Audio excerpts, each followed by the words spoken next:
Hey, Ashley. Hey, David. Welcome to the His and Her Money Show. Hey, you both. Hi, thank you so much for having us.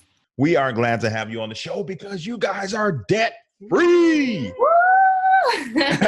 And we are super excited to have you on to share your journey because I'm sure that, what you all did wasn't a bed of roses the entire time, but I know that you guys are thrilled that you all made this happen. And we want you to be able to share the journey with our audience today. But before we start talking about your road to debt freedom, can you say hello to everyone that's tuned in and let them know what you are all about? Hello, everyone. My name is Ashley. This is my husband, David. And we're excited to be on the show. Well, I'm originally from Brooklyn, relocated to Long Island when we got married in August of 2016. And we're excited because we finally became debt-free. Yeah. Awesome. Love that. So tell us a little bit about the debt. How much debt was it? What type of debt was it? And how long did it take you guys to pay it off? So it was approximately $75,000 in debt. Yeah. And we started paying it off aggressively in, I want to say in October of 2016. So a couple of months after we got married. Yeah. And it consisted of mostly student loans, some medical bills, car, and 2 credit cards. And we paid it off in 29 months. Nice. Oh, wow. $75,000, 29 months. That is incredible. That's amazing. Man. So talk to us. Let's rewind the tape a little bit. Let's go back in time.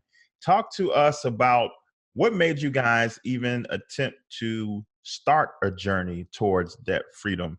How did you all come to the conclusion that the debt that you all had was not worth keeping around and that you needed to do something about it? I think when we were courting, we talked about our debt in detail. And we kind of realized, especially with our student loans, because we were only a couple years out of college at that point, that it was just a heavy burden.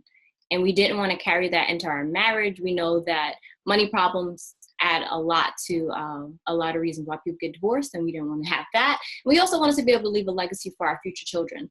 And so we felt like becoming debt-free was the best way to get on that road. Yeah, I can honestly say my wife was instrumental in getting me on board just because I always was involved with coaching and a whole slew of other things. So I always thought that, that's just going to be there. It's just going to be there. And, I just something I have to live with. But really talking with my wife was really how I learned that, that isn't the way life should be or the way life,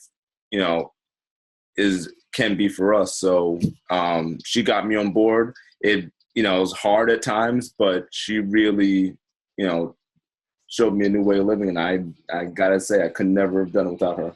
Oh, so wonderful.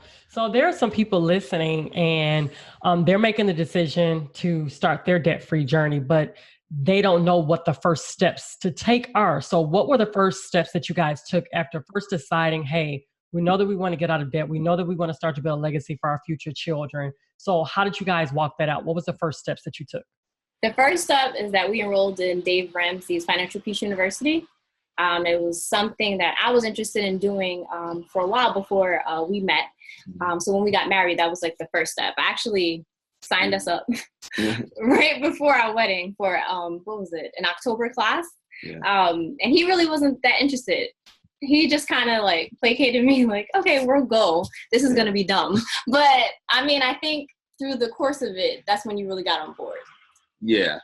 When, what it is when I first started, because I'm the extroverted one who just likes to go out and just live for the day. And I don't, I kind of, whatever happens tomorrow, we'll get there. Yeah. But really learning just how debt accumulates and how how you build a financial future for yourself, just learning that through time, through the different classes they offered, that really kind of opened my eyes up that, a failure to plan is a plan to fail. Yeah. So that was kind of instrumental for us. And we're glad that we did that as soon as we did.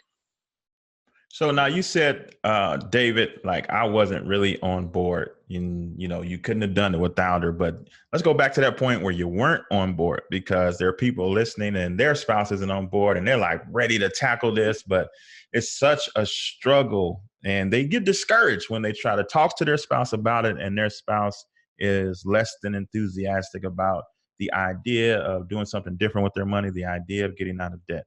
So, Ashley, when that was happening at the point where David wasn't on board and you had this fire to do this thing, how did you handle that? How did you not allow yourself to get discouraged, throw in the towel and say, forget it?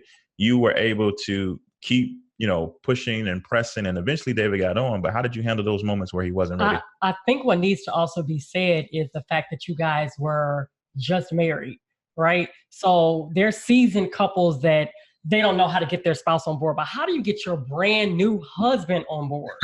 I will say that I am very grateful because David, although he wasn't enthused by the idea, he still was willing to go. And I think that's what kind of helped, because he wasn't refusing to do it. He wasn't excited to do it, but he still was willing to do it. And I think maybe being newlyweds is what helped, because we had just gotten married. So he was probably a little more willing at this point, because we started it. And he actually said something that was very interesting at one point. He told me he felt when we were doing our budget meetings, oh my gosh, yeah, that he felt like he was on punishment. Like when we would budget and like try to send most of our money to dad, he's like, I feel like I'm on punishment. And I don't know, that kind of broke my heart, I'm going to be honest, because that's not the goal for you to feel that way. But I think ultimately when he started to see it pay off, like when you first started paying off your debt, it was a lot of interest that had accumulated. So it didn't feel like we were doing anything. But once we started to see that momentum grow and like the numbers go down, I think that's what kind of invigorated us. Like at the beginning, it was just this uphill battle. And I was just kind of hoping it would pay off. But when it started to, I think that's what kind of got us synced together. So at the beginning, it was difficult, but I just kept trying to like encourage us to keep going. And I mean, it worked out. Yeah. It definitely was a trying time, but it really was kind of like reshaping my thinking from the ground up. And it also helped me start reading some more books and articles about money. So I don't know, long story short, more so than anything, I think the whole experience reshaped me and actually made me better through the process. And I think one thing that helped when we first started is that I kind of handled most of the budget, so that he didn't have to get into like the details because he wasn't on board yet. He just kind of saw the payoff. And so what's great now is that he's actually a lot more invested in the budget, and he has like a whole spreadsheet he created. It makes it a lot easier. But I think not making him like sit through that at the beginning helped us. Talk about that. I want to dig a little deeper in that, because it kind of reminds me of when we got married over 13 years ago. I remember there was a time where you two felt like, I can't remember the words that you said. It wasn't punishment, but you felt like it was a mother-son relationship. Like I'm telling him how much money is in the budget. He was like, this is like a mother-child type relationship. And it like crushed me, because I'm like, no, this is definitely not a mother-child relationship. But at the same time, I was putting in a lot of work, I felt like, to better our future. And so I too, in the beginning, handle a lot of the budget, but I start to become very resentful in the beginning. I think because I felt like you didn't appreciate what I was doing. So it's like, hey, and then too, I think too, you brought the debt into the marriage. So I guess in your situation, I'm assuming that both of you guys had debt. Yeah. Okay. So maybe that's what was a little bit different. I felt like a little resentful, like, wait a minute, I'm trying to help us. And you feel like this is a mother-son thing. But hey, we worked through that, and now we both are full-fledged on this whole entire journey together. I still input the numbers, but you still have a lot of say. Yeah. Well, too, with the numbers. So talk about that. I think that's so important. I think a lot of times when a husband and wife, when they first get married, they feel like, okay, we both should be doing everything at the same time together. Like we can't be inseparable. But talk about how that worked for you guys by you doing the numbers, because you did not want him to become discouraged possibly until he really got fully on board.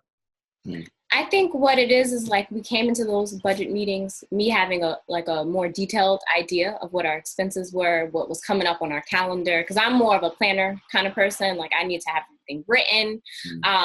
So I would come into it like with a list of our monthly expenses. Like if we had a baby shower coming up, a birthday coming up, like I knew it. So I kind of had an idea of what was going on, but I would ask him, hey, do you have anything for work coming up? Do you need spending money? So that he still had input, but he didn't have to get into the fact that our T-Mobile bill is due on such and such date. And I think what that did was it kind of cut our budget meetings shorter, because I think after a certain amount of time, it was kind of just like, I have to go to work in the morning. Like, can we move on? But that was my perspective. What do you think? I think as far as the budget meetings, I think I started getting more involved when after we paid with that first credit card. Yeah.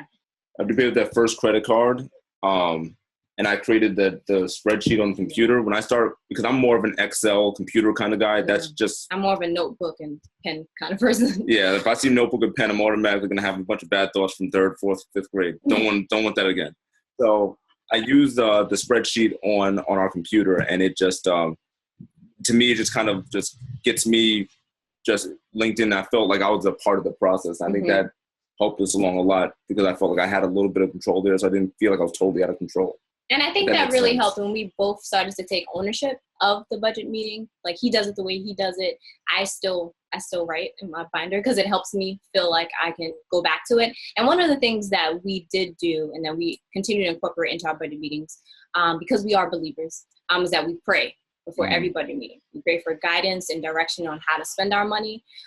We pray for God to help us not to feel like our money is our own, because we know that we are stewards of it. And I think that kind of helps us get with one accord, so that it alleviates a lot of the tension that can come up, because we've had some meetings and they've been pretty tense. So I think that has definitely helped us, because it keeps us focused on the ultimate goal, which is to be good stewards.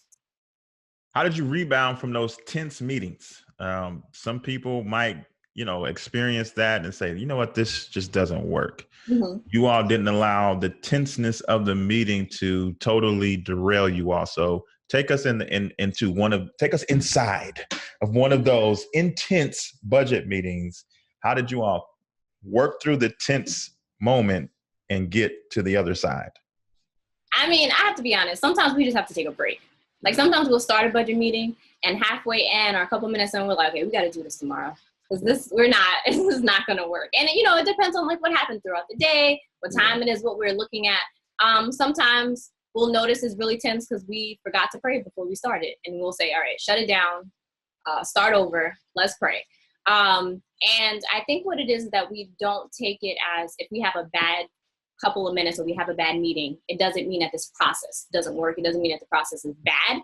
It just means that we have to reevaluate what we're going into it. And sometimes we have to play music. Sometimes I have to be annoying and dance around the room just to get the tense feeling out. I think I'm the more quirky of us. And so I think just not throwing out the baby with the bathwater has been our whole situation. But knowing, just because we scheduled this meeting for Tuesday at 7, if Tuesday at 7 doesn't work for us emotionally, then let's come back to it another time. What do you think? Yeah, I think that's about right. It's about that we just hit on every single thing. I think it's because I schedule the budget meetings. Sometimes I'll think it's a good idea to do it on a Wednesday or whatever, and I'll have to just connect with him, and he'll tell me, work was crazy and today's not a good day. You know what I mean? And I think before I used to be so tense, we got to do it now. Now I'm like, okay, if we don't do it exactly on this day, if it's a couple days later, we have a good enough sense of our finances that we can. I think that freedom has helped us a lot too.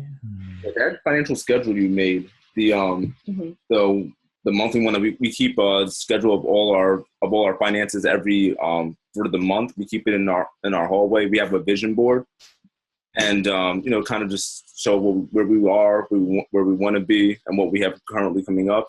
So we have our monthly expenses, and we look on that. So we always, every single day, whether it be intentionally or not intentionally, we always kind of have an idea of what's going on there. So now that we are debt free and we aren't as militant as we were before, I mean, we still have financial goals that we are trying to meet. But now that we have that, we still have that schedule there, it kind of gives us a sense of security that we still know what's going on, even though we're not intentionally looking at it.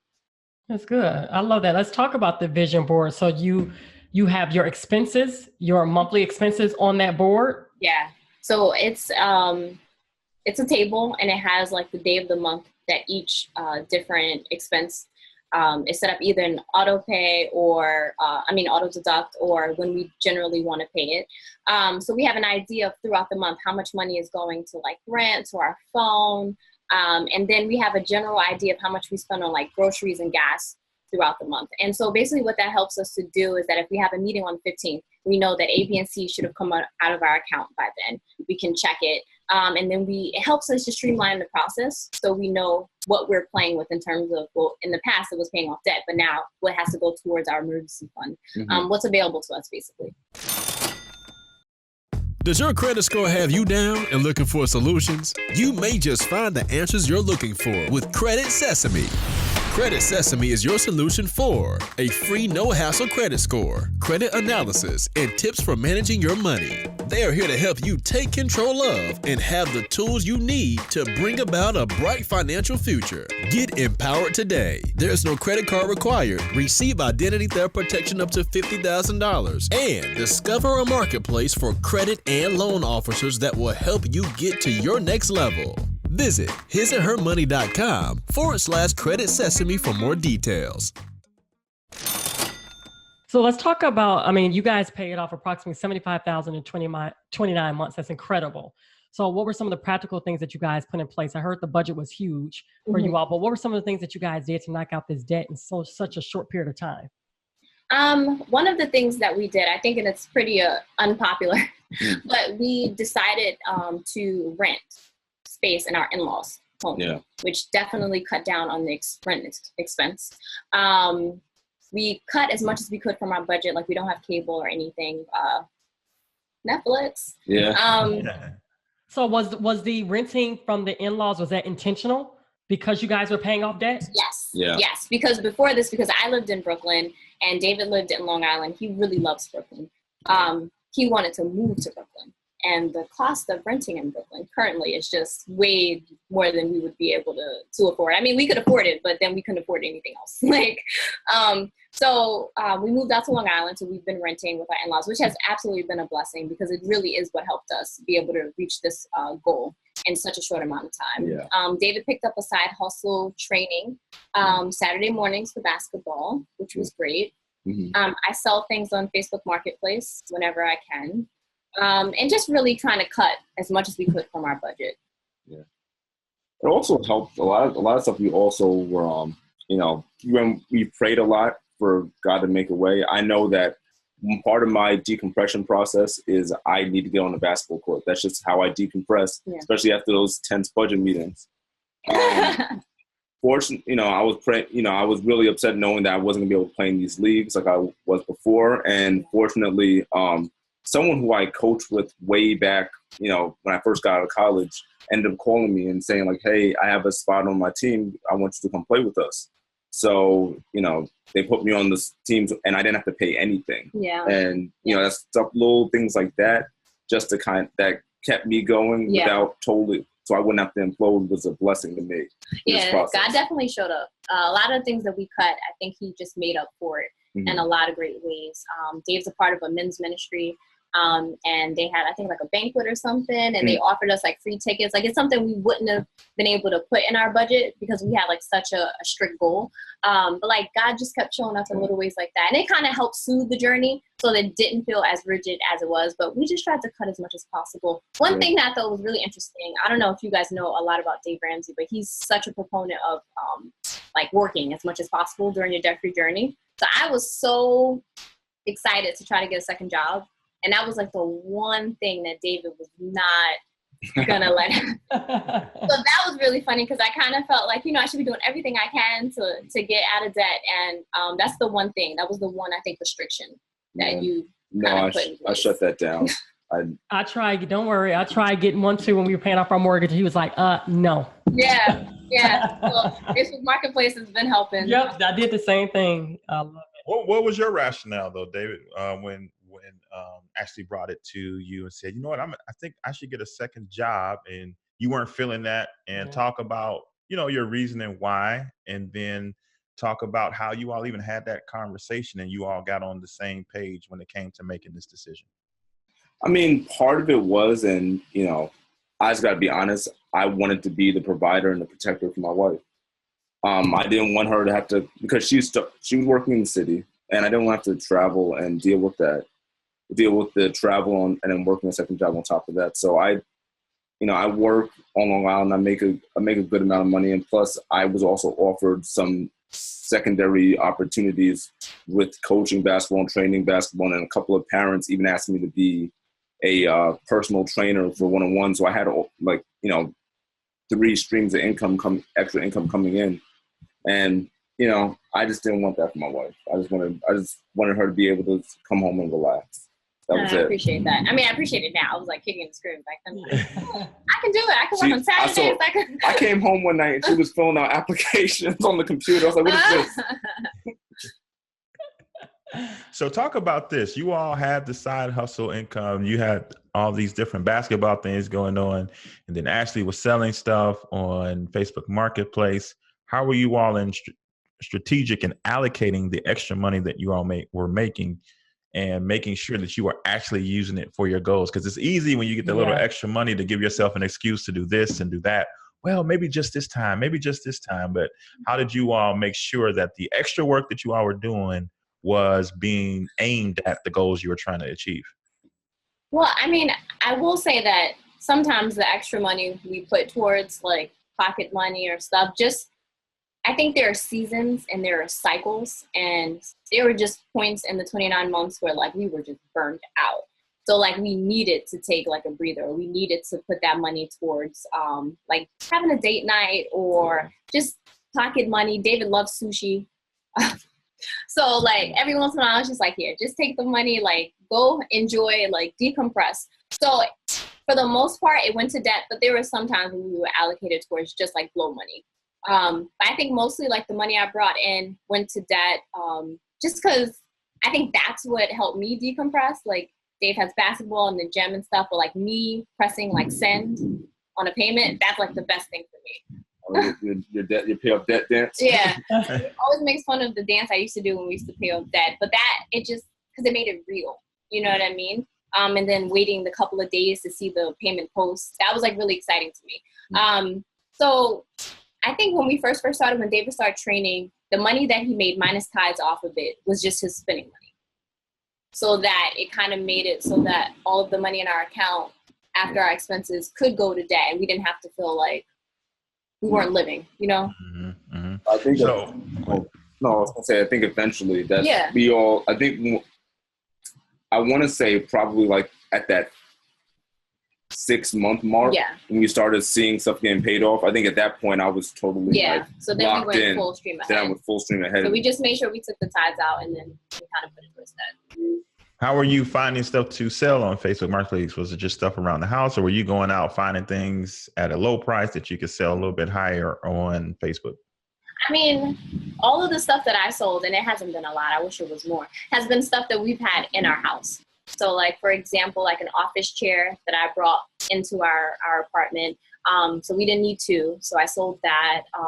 Like an office lamp, like a jewelry box, like things that I just had that we weren't really going to use, that were still in good condition. I would put them up for sale. Stuff from the wedding too. Yeah, and stuff from the wedding too. Yeah. Oh, we shouldn't have said that. They're not watching. No, it was the basket. The basket that we bought. So we had a bird.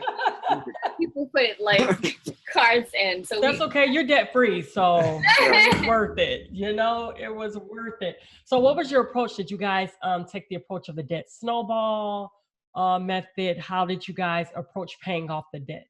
We did the debt snowball. Snowball because it helped us to have those quick wins at the beginning and stay motivated. Gotcha. And did you guys project that you all were going to pay off this, all of this debt in 29 months, or did it happen a lot sooner than you expected? It happened a lot sooner than we expected. I think at first we kind of just started and we didn't have like a end date in mind. And then maybe like a year into it, we decided we wanted to be debt free before we turned 30. Yeah. And so that kind of like propelled us to like keep pushing forward, and like we went to some crazy extremes like a no spend month in March. So I think when we started to see progress is when we tried to push our data, but we didn't think we were going to get out of debt until even when we I think even when we were aggressive, I think we were looking at January of 2020. Yeah, the beginning of next year. I think also the promotions kind of helped as well. Yeah, so. That's awesome. Wow. Were there any obstacles that came up that tried to take you guys off track that you had to fight through? I think for me, and I'll speak for me because I want to let you give your opinion. I think for me, there were times where I felt like people didn't understand the journey and just kind of felt like we were, I don't know, not like living the best of our like first year of marriage or our second year of marriage and kind of like just being too frugal. So I think I wondered if it was the best thing for us at some point, just like socially and in our relationship. Yeah. So that I think we had to have a couple of talks about that early on, just because I can be kind of like, I can have blinders on. And so I just had to check in every once in a while, like, is this still okay? Do you think this is worth it? So for me, that I struggled with that for a little bit.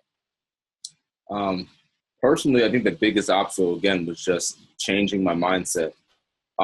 So I used to like buying lots of clothes because Sneakers. Sneakers. Jordans. Yeah. So it wasn't, but part of the, changing my mindset was also like reading it and seeing how much it costs to make these things versus how much that I'm actually spending on them. And I think I was even talking to my wife about this, just like, I didn't want to keep spending all of my net worth to help build up somebody else's name when I should be trying to build up our name. Preach. And I think that alone, it really kind of was eye-opening for me. What are some numbers? I mean, you don't have to mention the exact brands, but on average, I think that's profound that you did that you studied how much something really was worth versus how much you paid for it. So I know that there's a lot of people probably listening that they probably love gym shoes or sneakers. They need to hear this. Yes, on average, like what is a manufacturer cost? So I couldn't really find a concrete price on the Jordans because that, in making it, you're looking anywhere between $25 to $45, but still that's astronomically less than what they actually sell for and resell for. Another one I saw was there's a brand called Supreme, and then there's a brand called, and then of course everyone knows Gucci and Burberry. So that I did one on a little Instagram story about it, where they have like these T-shirts that it's just a regular cotton T-shirt with their name printed on it. The cost to make it in I forgot where they're made at, but it was only $15 to make, but it resells in the store. The retail value is $375 just for a T-shirt with a name on it. So, and I see kids, because I coach a lot of kids, and I see young men wearing these things and spending all their paychecks on them. And I'm kind of just like, part of me gets mad because I know that I was, a couple of years removed, that was me. So, part of what I tell all the young kids is just be responsible with your money. Don't buy anything that, unless you can pay, you just can buy 3 of them and be comfortable with it. But, even that, focus on building your name. Don't try to build somebody else's. That's all I can say. So walk us through that moment when you guys made that very last debt payment. That was exciting. We know there was a dance involved. There was a dance. A very uncoordinated dance, but a dance. I think really it took maybe 2 days to really hit me though. You know what I mean? Once you are so used to doing something. I mean, I graduated almost a decade ago. And I've been paying on those student loans for that long. So like to suddenly not be doing that, almost nothing. Yeah. Like it's amazing. I don't know. It felt really freeing. It felt surreal. I don't know. Were you all together when you made that last payment? Oh yeah. Yeah. We actually, I think we pressed the button together. Yeah. We put our finger on the mouse, together and just pressed it down. And finally, when that happened, I think at first we had a praise break, and then And then you were jumping up and down dancing. I think I was Millie rocking. So I mean, I think we did like a secondary celebration when the payment actually posted and we saw the zero balance. Mm-hmm. Awesome. What did that feel like when you saw the zero balance? Thinking back on the whole journey, everything you gave up, everything you learned along the way, the tense meetings, the not seeing eye to eye, feeling like you're on punishment. What did it feel like to see zeros and knowing that it was over? There was a great sense of gratefulness. Yeah. And you know what it is? It's like climbing up a mountain. It's hard and strenuous when you're doing it, but when you finally get there, it's you know, the view is great. And I think at that very moment when that mountain was finally paid off, I know for me, it kind of felt like a weight was lifted off my shoulders. And now I know we have a sense of knowing that the money that we save from now on is our money. Yeah. It's not somebody else's. Yeah. We spend a lot of our time like making up for past mistakes. And now we get to like put towards our future. So that's exciting. Yeah. Wow. So what is in the future for you guys? What are your goals? Well, right now we're working on our 6-month emergency fund. So currently, I just checked the numbers actually, we're about 65% done with that. Yeah. So we're going to keep pushing forward so we can meet that goal. I think that's really where our heads have been. Then we're also going to get a house eventually. Eventually. And a baby fund. We want to start a baby fund. Yep. Awesome. All right. I love it. So tell us this. What did you learn about yourself as a result of going on this journey that you didn't know before? I can start that one off. I learned there was so much stuff I could live without, honestly. So much stuff I could live without there, and really just made me because I was blessed with a decent job, and I always saw just spend money when you get it because that's what money's for. But I learned a lot about planning, and I learned a lot about I just learned a lot about what I actually need, what I need and want. And I think that was a big difference in my mindset. And actually, like, I have a goddaughter who for more or less, she spends a lot of time with me. At one point, she was living with me. And my cop out for my parenting cop out, as I call it, was like, I buy stuff for you, and then I just go and do whatever. But it really also showed me that, I think my wife also showed me that, it's about that quality time is way more important than actual things. Yeah. And, as a result, our relationship with her, my relationship with my goddaughter even changed and gotten stronger as well, just because I'm actually doing stuff constructively with her and teaching her things. And I think for me, it just helped me grow on my trust in God. Just to see how we thought this journey would go and experiencing how it really went and seeing how God could take so little and multiply it and bless us in unexpected ways. It's just I don't know. It was just amazing to me. It's an amazing testimony to like how God loves us and how faithful He is and how He can make beautiful things out of like ordinary situations. So it's really helped me in my relationship with God and learning to trust Him with everything. And I know you all are documenting your journey on Instagram. So if people want to keep in touch with you guys to see your progress, how do they do so? Oh, they can follow me on Instagram at Dainty and Debt Free. All right. We do everything through my wife's page. You will find nothing but just pictures of me and my page. My page. But she documents everything. I help her with a couple of posts. Awesome. All right. We'll be sure to have it linked up in the show notes of this episode. Man, congratulations, guys. You all did it. You all are debt free. And we really appreciate you all taking time out of your schedule to share your journey with the audience today. Thank you so much. Thank you.